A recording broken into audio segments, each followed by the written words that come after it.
Welcome back to Affirmations. Again, I want to thank my subscribers and any new subscribers I got, as well as those of you who are just swinging through. It's much appreciated. Wishing everyone mental, spiritual, emotional, and physical health. Hoping all is well.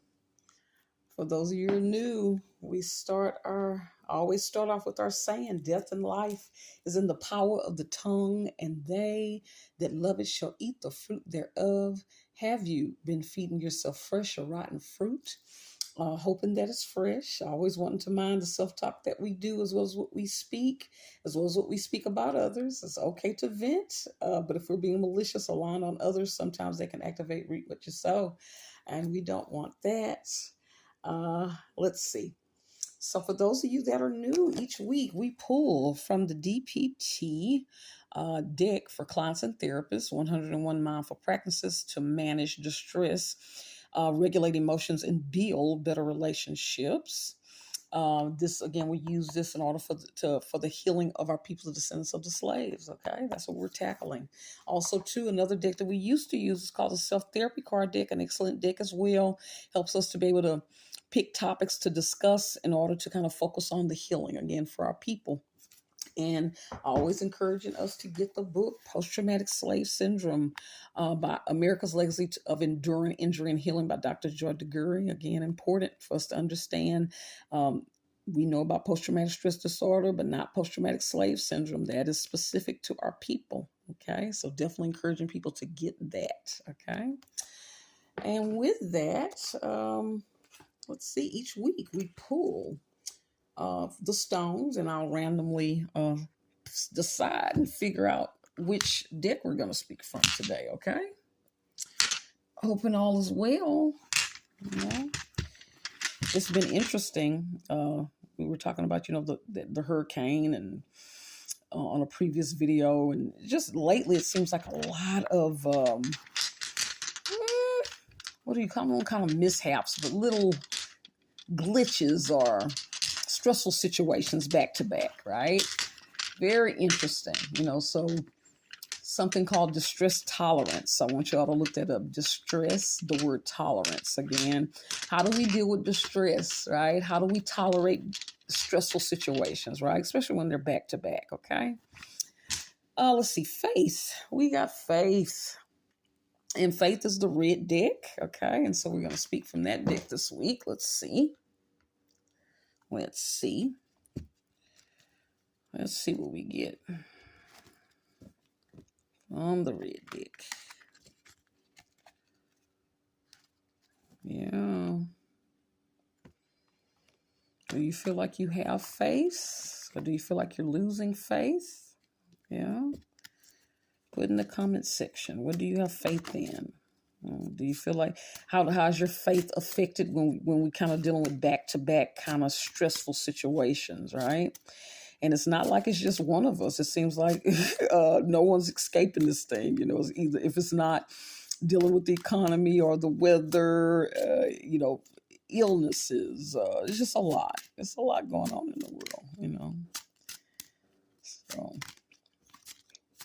faith, right? We talk about the descendants of the slave. They had a great faith in order to move forward and have hope and freedom and moving forward. Okay, so we got a lot here. Let's see what we're going to do. I'm going to kind of just randomly pick that one, okay? So let's put this back. And what do we get? Okay, this right here is called Dear Man. This is the D. This is an acronym. So we're going to be focusing on the D in Dear Man. Describe the details. Okay? Describe the details related to your request. This sets up the situation with relevant information that provides context to the conversation. So it's suggesting that when we are discussing things with people, we need to make sure that we're describing the details of things and not leaving information out. Okay. Pick a current situation that requires assertiveness and think about what you hope to accomplish by speaking up. So this is for conversations where we have to kind of be assertive, speak up, maybe make a request, maybe bring up an uncomfortable topic, to kind of set boundaries or limits, okay? And think about what you hope to accomplish. So before you even approach the conversation, you have to figure out what is my goal and what am I hoping to get out of the conversation. Because sometimes when we are not clear about that, the conversation can be all over the place. Are you wanting validation? Are you wanting compromise? Are you wanting exactly what you want? Okay. So you have to be clear about that before you speak up. Then get paper and a pen and begin to script your dear man requests by writing down the details on a sheet of paper. So when we're trying to assert for our needs, our wants, our desires, we need to put pen to paper. And we talk about this often. Think about what is it that we want or we're hoping to get out of this conversation and start writing down the details so it's very clear. Because when we don't do that, a lot of times we get emotional and overwhelmed, and sometimes it gets difficult to communicate. So it is okay to kind of have a sheet and let people know, you know what, I wrote some things down. I want to make sure that I'm covering things. It helps keep us calm. Because at the end of the day, it doesn't mean that what we're wanting is going to happen, but it's power in knowing that you were detailed, you were very clear, because what'll happen is when you're not clear, you'll start blaming yourself. Oh, I should have said this, and oh, I should have said that. If a person doesn't agree with you at that point, or your needs are not getting met, you know you've done all you can do, and you're very clear about what's going on, okay? All right. Yeah, so let's think about that. Yeah, I can imagine we live in a world now where a lot of assertiveness is required. Dealing with, I can imagine people dealing with a lot of the insurance and things going on with the storms and things, or just in general getting needs met. And I definitely can relate, trying to, figure out my daughter being able to kind of go on her little first trip alone and working out the details and, on the spot, having to figure out how do I negotiate again. I'm old school. So again, certain things that we were able to do when we were younger, like at 18, you can, get a hotel room with no problem. So now I'm learning that, you have to be 21. So again, here I am, a mother who's kind of been out of the loop. So it's funny when your child is adulting, you are adulting as well. So I'm kind of learning as I go, and I'm like, oh, wow. So all the changes, and then having to problem solve on the spot and negotiate and, make sure that you're being heard and not getting too overwhelmed, right? So it is a tricky thing, trying to get our needs met out here, right? But we have to make sure that even if things aren't going our way, that we're able to be clear about what it is that we're trying to do, what it is that we want, and be able to, come up with plan B if someone's not able to meet our needs. But it is a power in knowing that at least you were clear and that you were able to calmly be able to articulate what you need, okay? All right. Okay, so with that, I'm going to get us an affirmation. Yeah. Let's see. Yeah. Being assertive, right? And again, that's a challenge for our people, right? Being assertive, again, because of slavery, we were not allowed to be assertive. If you were assertive, you know what would happen, right? You get punished, hung, hurt, or killed, right? So sometimes that's even carried over in our personal relationships within our group, not knowing how to be assertive, or kind of over responding in a negative, overly emotional way, because we were so used to not having a right to speak up. Sometimes now we go overboard, and I can relate to that. Sometimes I can get a little heated, right? So that's something that we want to look at, trying to have balance when we're trying to articulate our needs. And again, we also want to be kind to ourselves, and not beat ourselves up when we are, kind of getting a little escalated.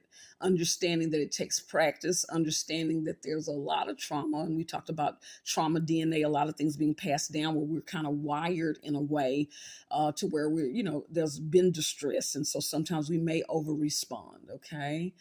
So, be kind to ourselves when we're practicing and trying to get it right. Okay. Let's see. what we pulled it is safe for me to rest, right? It is safe for me to rest. It's interesting. We're talking about being assertive. Uh, Sometimes, depending on who you're around, is it safe for you to rest after you've been assertive? It's important to be able to feel safe after you've been clear about your needs and your wants. Okay. And for some people, once you start being able to speak up and being clear on what it is that you want, but also knowing how to respond when you're not getting what you want after you've articulated what you need, how do you then close things down and kind of be able to walk away? Okay, so you can feel safe and rest. Because again, if things aren't handled right, a lot of times when we're assertive, it can escalate, and then all of a sudden it's an unsafe situation. Okay, so it can be tricky, but it is safe for me. It is safe for us to rest. It's important that we figure out how to communicate in a way where after we're dealing with certain situations, we are able to be safe. Okay. And with that, I'm hoping that you all will have a great week. And also, too, encourage you all to check out my community tab. I'm posting things weekly, sometimes videos, sometimes a day in the life of kind of me and things that I do. Want you all to remember to, again, visit the store. Again, there's information in the description box as well as on the About page to get some of the products that you see, as well as let's see what else. I had a little list that normally I would go through. Yeah, so I think that's it for now. But again, one of the things I want you all to remember, it is one of the things we're working on is feeling safe as a race nation group, trying to heal. And remember, everyone has a right to heal, right? Even a race nation group. And until next time, bye.